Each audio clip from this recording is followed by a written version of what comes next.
மாண்புமிகு எதிர்க்கட்சி தலைவர் கொறடா மாண்புமிகு பேரவைத் தலைவர்களை எடுக்கிறேன்னு சொல்லிட்டு எடுக்கிற உட்காருங்க. அவங்க பேசட்டும். எடுக்கிறேன்னு சொல்லி இருங்க. எப்ப எடுக்கணும் நீங்க சொல்லக்கூடாது. எடுப்பேன். எப்ப எடுக்கணும் எடுப்பேன். எங்களை பொறுத்தளவுக்கு திராவிட முன்னேற்ற கழகத்தை பொறுத்தளவுக்கு நாங்கள் அரசினுடைய கவனத்துக்கு கொண்டு வருகிற செய்தியை தான் நான் சொல்ல விரும்புகிறேன். வேறொன்றுமல்ல. 110 அதில் கூட நான் அதை பத்தி நான் பேச அனுமதி தயவு செய்து அதை பத்தி நீங்கள் உங்களுடைய உறுப்பினர் பேசுகிற போது அதிகமான நேரம் கூட நான் தரேன். அமைச்சருடைய 110 விதி சொல்லப்பட்ட பத்தி பேச இப்ப வேண்டாம். உட்காருங்க. அனுமதிக்க முடியாது. உட்காருங்க. அடுத்து இருங்க.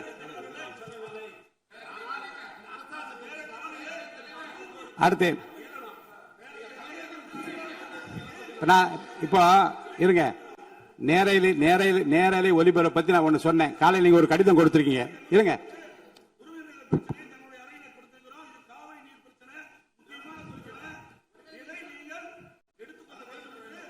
எடுத்துக்கிறேன். அவை முடிவதற்குள்ளாக ஒரு வாய்ப்பு உங்களுக்கு தரப்படும். இப்ப நீங்க அமைதியா நீங்க எப்ப இல்லங்க இல்லங்க கடிதம் பாருங்க. ஜீரோ இல்ல. நீங்க கடிதம் மூலமா கொடுத்திருக்கீங்க. எப்போது எடுக்க வேண்டும் என்பது என்னுடைய உரிமை. நான் எப்போது எடுத்துக்கொள்ள வேண்டாம் எடுத்துக்கொள்வேன். இன்று அவை முடிவதற்குள்ளாக அதை பற்றி விவரம் கொடுக்க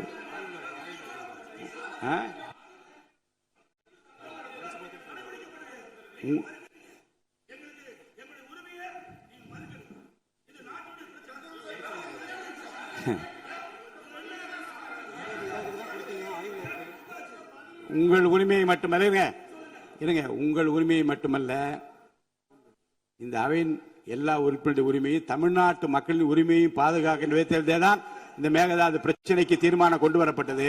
அது குறித்து உரிமை பிரச்சனைக்கு உங்களுக்கு வாய்ப்பு அளிப்பேன். நீங்க அமைதியா உட்காருங்க. வாய்ப்பு அளி இப்ப நீங்க சொல்லாதீங்க. என்ன இப்பே என்று சொல்லி கட்டாயப்படுத்த உரிமை இல்லை. நான் அளிப்பேன். உரிய நேரத்தில் அளிப்பேன். உட்காருங்க. நீங்க இல்லைங்க இல்லைங்க. ஜீரோ அவர் கிடையாது. அலுவல் ஆய்வுக்குள்ள ஜீரோ அவர் கொஸ்டின் அவர் கிடையாதுன்னு சொல்லியாச்சு. நீ திரும்ப அதை பேசிக் கொண்டுதான் அனுமதிக்க முடியாது. உரிமை மேல் பிரச்சனை பேசுவது இல்லைங்க. எடுப்பேன். அனுமதிப்பேன். இன்று அவை முடிவதற்குள்ள அனுமதிப்பேன். இப்போதே எடுங்க. நீங்க வெளியே போய் பேசுங்க. எனக்கு ஒன்னும் ஆட்சி முடியாது. வெளியில என்ன அதைத்தான் நான் சொல்லுகிறேன்.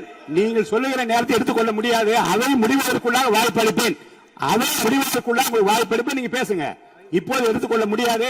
சபையின் மற்ற நடவடிக்கைகள் கவனம் செலுத்திக் கொண்டிருக்கிறேன். தயவு செய்து அவை நடப்பதற்கு அமைதியாக ஒத்துழைப்பு தாருங்கள். அதை செய்து உட்காருங்க.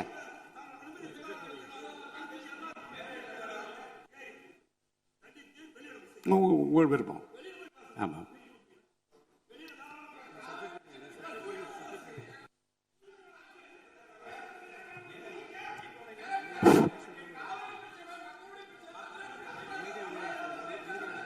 அமைதியா வெளியேறுங்க. அமைதியா இருங்க. தவறான வார்த்தை யூஸ் பண்ணாதீங்க. அவர் பின்னாடி இருக்க உங்க உறுப்பினர் பேசல. வேண்டாம். என்னுடைய அனுமதி இல்லாமல் நீங்க பேசுவது எதுவும் அவை குறிப்பில் ஏறாது. என்னுடைய அனுமதி இல்லாமல் நீங்கள் பேசியதும் அவை குறிப்பில் ஏறாது.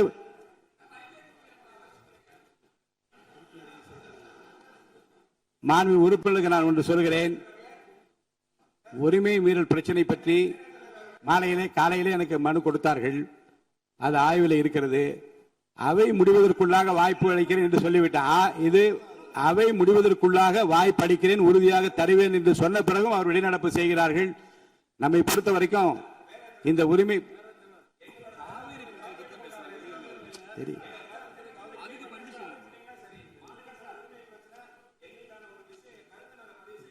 உங்களுக்கு அதே தான் பதில். உங்களுடைய மாமன்ற உறுப்பினர் பேசுகிற போது அதற்குரிய பதிலை அதற்குரிய பதிலை மாண்புமிகு முதலமைச்சர் சார்பிலே அளிப்பதற்கு மாண்புமிகு அமைச்சர் அவர்கள் ஏற்கனவே என்னிடம் அப்படி பதில் சொல்ல வேண்டும் என்று கேட்டிருக்கிறார்கள். உரிய நேரத்தில் அவர்கள் பதில் அளிப்பார்கள். நீங்கள் பேசுகிற போது பேசலாம். உட்காருங்க.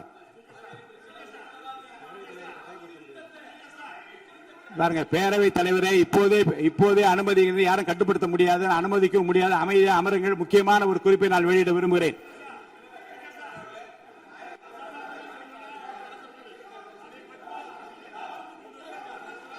பேசும்போது வெளியில வந்து கோஷம் போடுகின்றவர்களை வெளியேற்றுமாறு அவை காவலரை கேட்டுக்கொள்ள. வெளியில போய் அவங்க என்ன வேணா பேசட்டும், வளாகத்துக்குள்ள இறங்க குரல் கொடுக்க கூடாது. தயவுசெய்து வெளியே போக சொல்லுங்க. வெளியே அனுப்புமாறு கேட்டுக்கொள்கிறேன். போங்க.